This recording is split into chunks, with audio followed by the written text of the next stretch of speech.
কাকা অনেকদিন হলো জমিন দেখতে যাওয়া হয়নি। হ্যাঁ, কিন্তু কালকে বৃষ্টি হয়েছে তো জমিনটা আমাদের দেখতে যাওয়ার ব্যাপার আছে। এই তোমরা সবাই চলো চল। হ্যাঁ চলো। পিছা স্টার্ট কর। চাচি ভাই খবর কি? ভালো। আর এই কালকে তো সাত দিলাম, তারপরে এই যে বৃষ্টি হয়ে গেল রাত্রে, হ্যাঁ, আর জল এত হয়ে গেছে। তারপর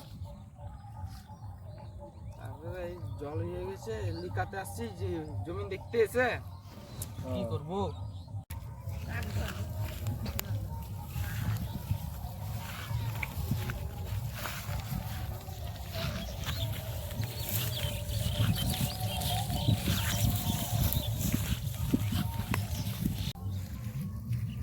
তাহলে চাচি ভাই তোমার যদি ওই ধানটা উঠে তাহলে তুমি আমাকে দেবো, তোমার ধান আমার ধান মিলিয়ে আমি সে গলাকে দিয়ে আসবো, কারণ আমার গলার সাথে আমার কথা হয়ে আছে আগে থাকতে। আরে আগে তো ধান হোক, এখনো তো ধান হয়নি।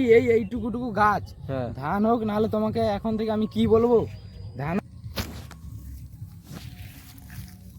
তাহলে দেব এই মজুরগুলা কি তোর কাজ করতে আসছে? হ্যাঁ ও তাহলে তোর আজকে কাজ হয়ে গেলে আমার সেখানে তলা ক্ষেতটা বাকি আছে, হ্যাঁ তোর কাজটা হওয়ার পর আমার সেখানে তলা খেতে কালকে আমাকে পাঠিয়ে দিবি।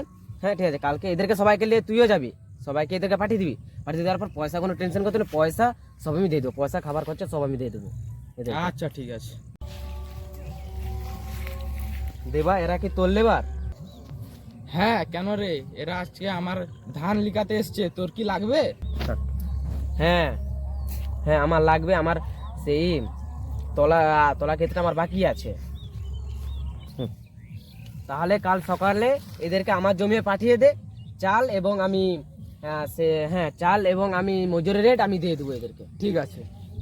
ঠিক আছে, আমাদেরকে পাঠিয়ে দে আমার জমিনে, এবং এদের চাল ডাল আর দুপুরে খাওয়ার ব্যবস্থা আমি রেখেছি। আচ্ছা ঠিক আছে, এই তোরা ভালো আছিস তো? প্রতিদিন চলে আসবি, দেখা হচ্ছে, টাটা।